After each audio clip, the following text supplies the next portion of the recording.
Hello everyone, and welcome back to Jesse Hecht Creative. Today we're going into the Wumpa Fruit world of Crash Bandicoot with Crash Bandicoot and Coco Bandicoot as well as Uka Uka from Jakks Pacific.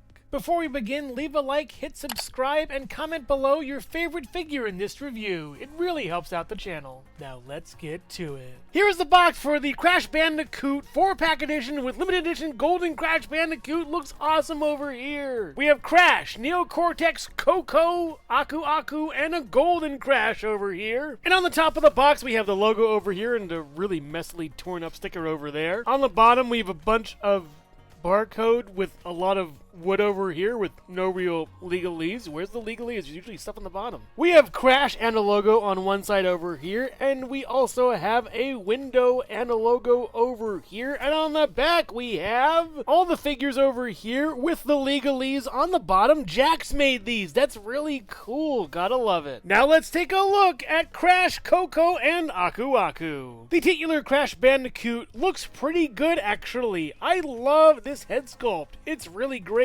The paint is pretty well applied, at least on the eyes. There could be a little more going towards the center though on this one. It's kind of misprinted. And the other side looks nice as well. The pupils look really good and they are a little off center, which makes them look a bit unhinged. The nose looks nice and the muzzle too. The mouth is pretty good as well. And overall the coloration for this is pretty nice. A little bit of sort of fuzz over there. The eyebrows look big and bushy. I love how they look. They're sculpted outwards, which gives them a lot of dimension, which looks really great, and I love this mohawk. It's excellent. The inner ear looks pretty nice with the pink over here as well as the other side over there, and on the back it's pretty good as well. I like it, and the silhouette is recognizable. The head has zero articulation though, or at least what I could find. You can't swivel this at all, even if there is a point over here that looks like it could swivel, but sadly no. The body is done pretty well, and I like how it looks. The printing isn't really that good, though, on this one, sadly, so that's kind of a bummer. It's not really good at all, in a way. Yeah, it's not even hitting that edge. It needs to hit that edge, but it looks good. Just when you look up close, it isn't good, sadly. And the back of the figure has a bunch of legalese on it. Bummer. It came out in 2021, which is pretty cool. Actually, this is a recent figure. That's pretty awesome. Yeah.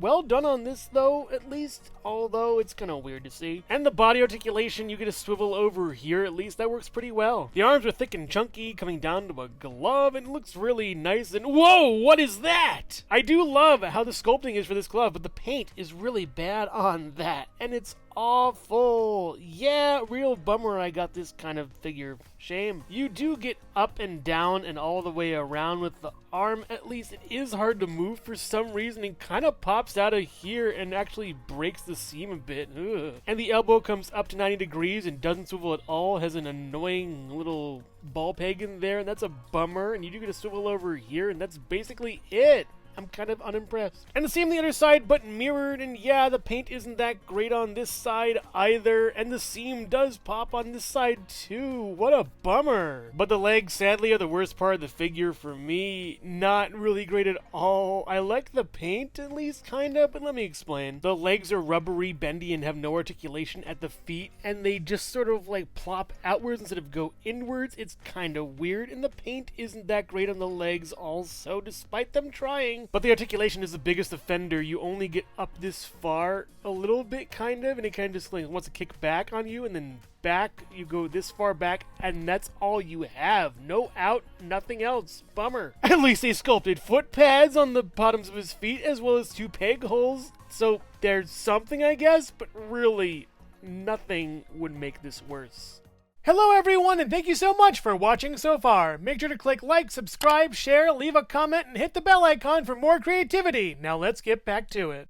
Coco has a really great head sculpt. The hair is just awesome here. Reminds me of Meg from Hercules in a way. Really good. The eyes are done pretty well. I can see the concern in her face. The eyeshadow as well, the eyebrows and the mouth and the nose all painted really well. I do wish the goggles got a little more love with some paint on the inside or something, but I'll take what I can get. The paint is actually really nice on this one. Way better than her brother. And the articulation is good too. Back, forward, all the way around pretty much as well, being a little ginger and careful with with this, but it's very nicely done. I love it. The body a bit less so. She has kind of Popeye arms for some reason. They get like thin and go really thick over here. And the overalls look nice. The single overall going over here. What is she, an Amazonian? That's pretty funny though. We do get some flat back over here as well as flat forward over there, pinned down. Very nice. And these pouches are pretty good too on the back. They are painted really nicely, and one of the better parts of this figure actually. Very well done on these, especially the belt buckle too. It's nice. The paint on this isn't that great though. Look at the white on this side compared to this side over here. It's a travesty. And on the back, it's pretty much the same, and the body doesn't even have waist articulation. What a bummer. And you do get up this far and down and pretty much all the way around. The head does get in the way though a little bit. You also get a swivel over here as well as a single hinge going up this far, then down that far, then a swivel over here for the hand, and the same on the other side, but mirrored, except for no bracelet. Bracelet's cool. The legs are actually really good. I like how they look as well as feel and move. We'll go over the movement later, but I gotta say they're really great. The patch looks nice too as well. But the shoes, what is this? Are they covered in gum? I'm not sure what's going on here, but really it's not up to the standard that I would like for Jakks. What a shame. You can see the paint even like bubbling over here, and some portions are like ripped off. Is it a different color? I don't know, but really it's not that great at all. Shame. And then the bottoms of the feet are pretty good too with bagels. And for articulation, I hope this is better than Crash's. We can go up this far and down and then all the way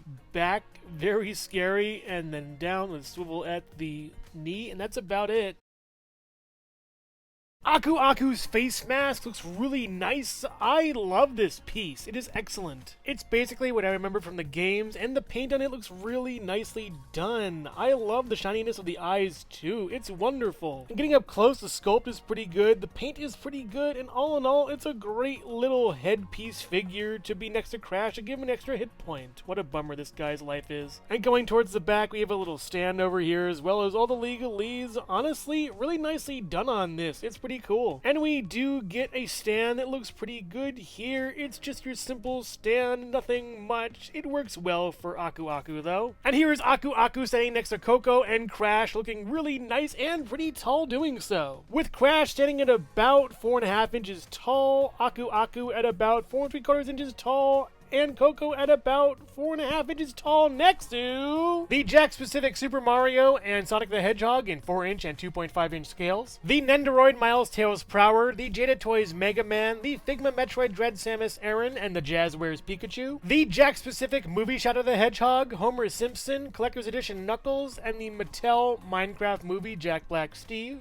the Hasbro Marvel Legends Animated Series Spider-Man, the G.I. Joe Classified Series Snake Eyes, the SH Figuarts Yoshi, and the Lego Bionicle Gift with Purchase Toa-Tahu. Overall, these figures are Coco Bananas. Crash is a pretty nice figure from the waist up. He doesn't have all the articulation you would really need for a figure like this, which is kind of a bummer, because conceptually he's great. The legs are the worst part about this figure. They don't really have much range, they can't really move that well, and the feet are basically welded to the legs. It's kind of a bummer. Luckily, Coco is a much better step up. The head sculpt is amazing. The body looks really great too with the sculpt, as well as the paint on this one is pretty good too. And while Coco doesn't have the best articulation, it's at least serviceable and better than Crash in this case. The paint could be better though in a lot of places, but I do appreciate they tried. And Aku Aku is a glorified accessory, but a necessary one. He looks great, and I think the best part of this trio, honestly and sadly. So if you're a fan of Crash Bandicoot, Coco Bandicoot, or the Crash Bandicoot series, then you'll love these characters. They're pretty good. And I wouldn't necessarily recommend these unless you were a huge Crash Bandicoot fan, but Jakks did really try with them. At least I feel like they put a lot of heart into these, but the budget just wasn't there. But make no mistake, there's not going to be any party for these figures, not even a Crash Bash. So which figure here is your favorite? Crash, Coco, or Aku Aku? Let me know in the comments below. Thank you so much for watching Jesse Hecht Creative. Make sure to click like, subscribe, share, and leave a comment. You can also visit us at jessehechtcreative.com for more reviews like this one. Thank you so much for watching, and keep being creative. Stay tuned.